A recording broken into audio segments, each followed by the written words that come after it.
Perkenalkan, nama saya Cindy Celia dengan NIM 2310810011. Di sini saya akan memaparkan tentang 3 materi. Yang pertama, pengenalan media digital untuk pembelajaran. Yang kedua, prinsip-prinsip desain. Dan yang ketiga, pembelajaran model Azure. Kita masuk pada materi pertama mengenai pengenalan media digital untuk pembelajaran. Media digital memainkan peran yang signifikan dalam dunia pendidikan modern. Ada beberapa peran kunci yang dimainkan oleh media digital dalam konteks pendidikan. Yang pertama, akses ke informasi. Peran media digital memungkinkan akses cepat dan mudah ke berbagai sumber informasi. Siswa dapat mencari informasi terkini, bahan bacaan, dan sumber daya pendidikan lainnya secara online. Yang kedua, pembelajaran interaktif. Peran media digital memungkinkan pengembangan konten pembelajaran yang interaktif, seperti simulasi permainan edukatif dan aktivitas berbasis multimedia yang dapat meningkatkan pemahaman konsep. Yang ketiga, fleksibilitas waktu dan tempat. Peran pembelajaran online dan sumber daya digital memberikan fleksibilitas dalam waktu dan tempat. Siswa dapat mengakses materi pembelajaran kapan saja dan di mana saja, mendukung pembelajaran mandiri dan jarak jauh. Yang keempat, pembelajaran berbasis kolaborasi. Peran media digital memungkinkan kolaborasi dan komunikasi antar siswa dan guru melalui platform daring, forum diskusi, dan alat-alat kolaborasi online. Ini mendukung pembelajaran berbasis proyek dan kerja kelompok. Yang kelima, pengayaan materi pembelajaran. Peran video, simulasi, grafis, dan sumber daya multimedia lainnya dapat menghidupkan materi pembelajaran dan membuatnya lebih menarik serta mudah dipahami oleh siswa. Meskipun media digital membawa banyak manfaat, penting untuk memperhatikan tantangan seperti ketidaksetaraan akses, keamanan data, dan perluasan literasi digital untuk memastikan penggunaan yang efektif dan aman dalam konteks pendidikan. Manfaat media digital dalam pembelajaran. Media digital memotivasi dan melibatkan siswa sehingga proses pembelajaran menjadi lebih menyenangkan. Hal ini memberikan akses terhadap sumber daya yang luas dan terkini, memperluas peluang pembelajaran di luar ruang kelas. Media digital memfasilitasi pengajaran yang berbeda, melayani beragam gaya dan kemampuan belajar. Dengan simulasi interaktif dan realitas virtual, media digital menghidupkan konsep-konsep kompleks. Contoh media digital dalam pendidikan. Kursus dan platform online seperti Coursera dan Khan Academy telah mendemokratisasi pendidikan, menjadikan pembelajaran dapat diakses oleh semua orang.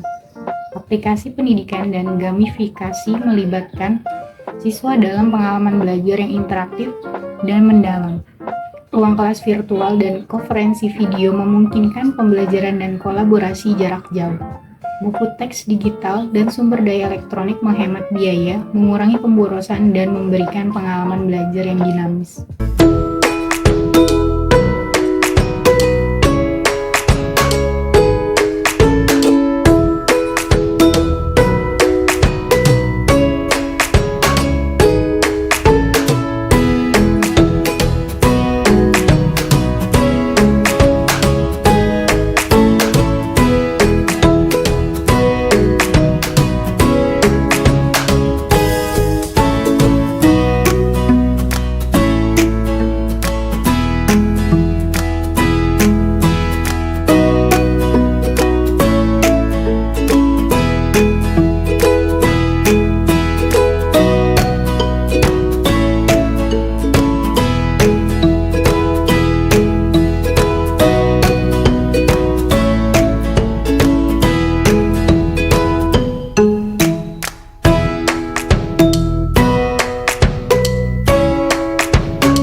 digital dalam pendidikan. Media digital memerlukan akses internet yang dapat diandalkan, yang mungkin menjadi hambatan bagi siswa di daerah terpencil atau dengan sumber daya yang terbatas. Kurangnya keterampilan literasi digital dapat menghambat pemanfaatan dan navigasi platform media digital secara efektif. Pelatihan dan dukungan guru juga sangat penting untuk keberhasilan integrasi media digital di kelas. Memastikan privasi dan melindungi siswa dari resiko dan gangguan online masih menjadi perhatian. Mengatasi literasi dan etika media digital. Mengajarkan literasi media digital membantu siswa menganalisis dan mengevaluasi secara kritis konten yang mereka temui secara online. Siswa belajar tentang hak cipta dan penggunaan wajar serta penciptaan dan pembagian media digital yang bertanggung jawab. Pertimbangan etis seperti jejak digital, keamanan online, dan menghormati karya orang lain ditekankan. Membangun keterampilan kewarganegaraan digital, mempersiapkan siswa untuk menavigasi dunia digital secara bertanggung jawab. Tren yang muncul dalam media digital untuk pembelajaran. AI digunakan untuk mempersonalisasi pengalaman belajar berdasarkan kebutuhan dan kemampuan individu. AR dan VR merevolusi pembelajaran mendalam dan pendidikan berdasarkan pengalaman. Platform media sosial dimanfaatkan untuk pembelajaran informal, kolaboratif, dan berbasis teman sejawat. Pembelajaran seluler dan pembelajaran mikro semakin populer, memungkinkan akses ke konten pendidikan berukuran kecil saat berpergian. Kita masuk ke pembahasan materi yang kedua mengenai prinsip-prinsip desain. Pengantar prinsip desain mengacu pada seperangkat pedoman dan aturan dasar yang membimbing proses desain agar menghasilkan produk atau karya yang efektif dan estetis. Prinsip-prinsip desain membantu para desainer membuat keputusan yang baik dalam pemilihan elemen-elemen desain seperti warna, bentuk, ruang, tekstur, dan lainnya. Penerapan prinsip-prinsip desain ini bergantung pada konteks dan tujuan desain. Setiap prinsip dapat disesuaikan dengan kebutuhan spesifik proyek atau medium yang digunakan. Seiring pengalaman dan eksperimen, seorang desainer dapat mengembangkan pemahaman yang lebih mendalam tentang bagaimana menerapkan prinsip-prinsip ini secara efektif. Keseimbangan dan simetri adalah dua prinsip desain yang saling terkait tetapi memiliki konsep yang sedikit berbeda. Keduanya berfokus pada distribusi visual elemen-elemen dalam desain namun dengan pendekatan yang berbeda. Keseimbangan dalam desain merujuk pada distribusi visual berat atau elemen-elemen desain yang membuat kesan kesetimbangan. Simetri adalah keadaan di mana suatu objek atau gambar dapat dibagi menjadi dua bagian identik yang mencerminkan satu sama lain. Simetri menciptakan tatanan dan ketertiban visual. Dalam desain, pilihan antara keseimbangan simetris atau asimetris tergantung pada tujuan artistik dan pesan yang ingin disampaikan. Simetri dan keseimbangan keduanya berperan dalam menciptakan tampilan yang estetis dan terkontrol dalam desain. Hierarki dan penekanan adalah dua konsep penting dalam desain yang membantu mengarahkan perhatian pengamat dan menyusun informasi secara visual. Hierarki dalam desain merujuk pada pengaturan elemen-elemen visual sehingga mereka membentuk tingkatan atau urutan yang jelas. Ini menciptakan susunan yang membantu pengamat mengamati struktur dan hubungan antar informasi. Penekanan dalam desain adalah teknik untuk menyoroti atau membuat suatu elemen menjadi lebih menonjol daripada yang lain. Ini dapat dilakukan untuk menarik perhatian atau menekankan pentingnya suatu informasi. Dalam prakteknya, keduanya sering digunakan bersama untuk menciptakan desain yang jelas, mudah dimengerti, dan menarik. Kontras dan penggunaan warna adalah elemen penting dalam desain yang dapat memberikan dampak visual dan membantu menyampaikan pesan dengan lebih efektif. Kontras dalam desain merujuk pada perbedaan yang signifikan antara elemen-elemen visual. Ini dapat mencakup perbedaan warna, ukuran, bentuk, nilai, dan lainnya.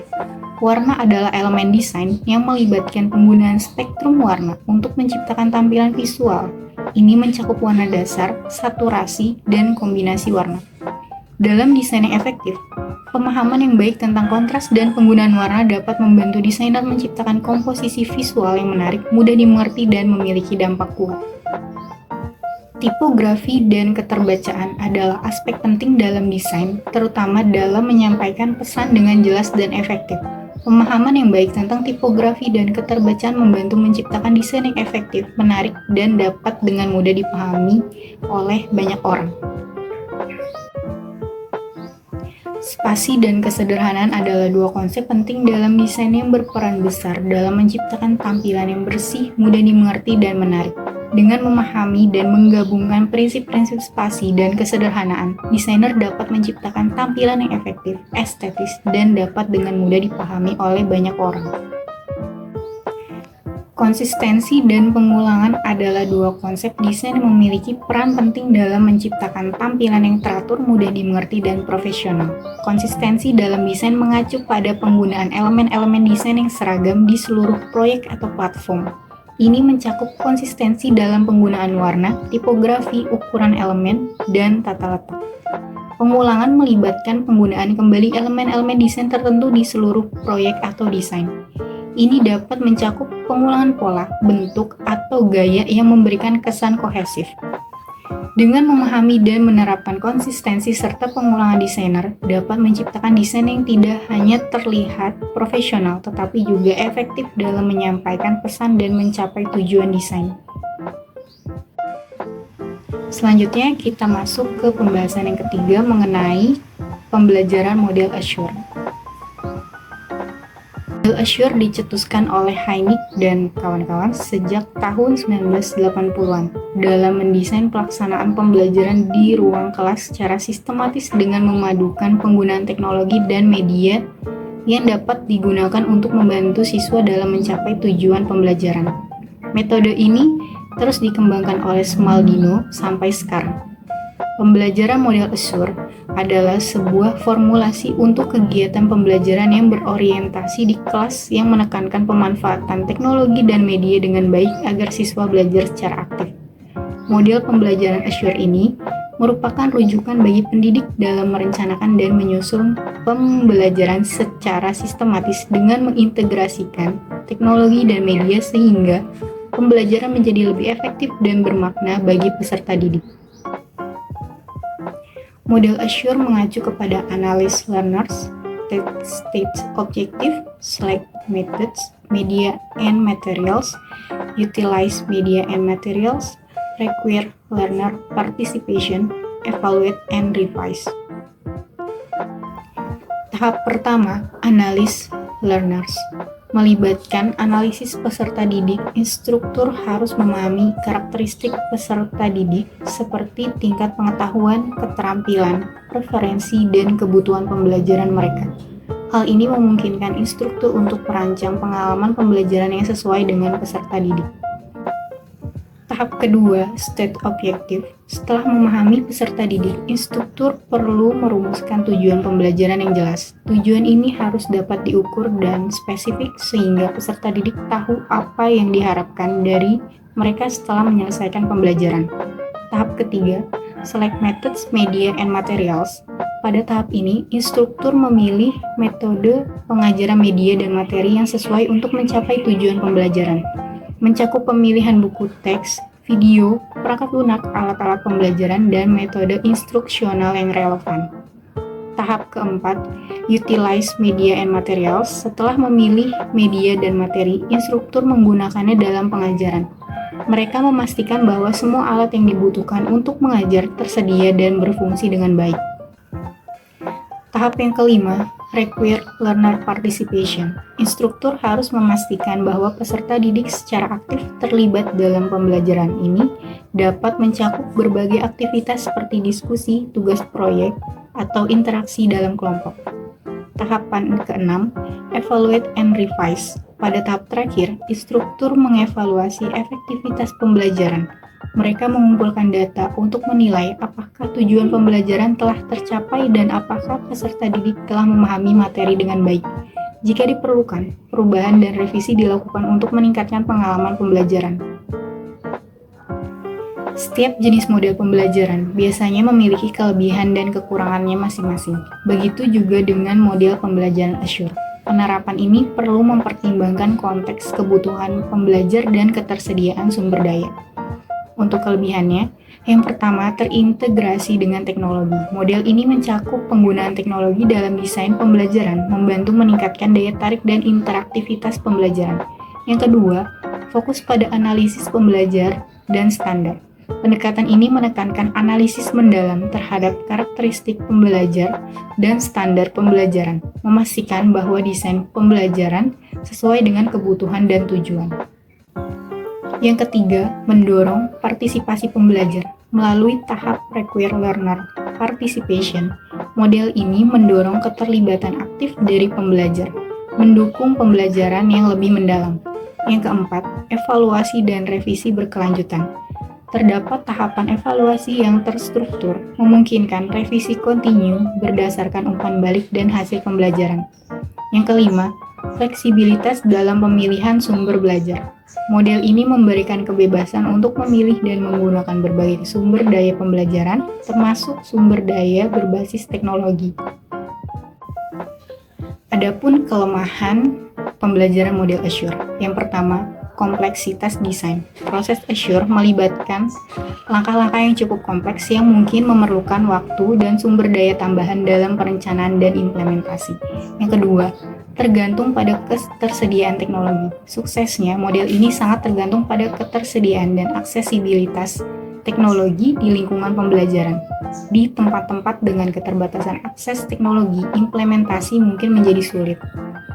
Yang ketiga, keterlibatan pembelajar yang tidak konsisten. Meskipun model ini mendorong partisipasi pembelajar, keterlibatan yang konsisten dari semua peserta didik tidak selalu terjamin.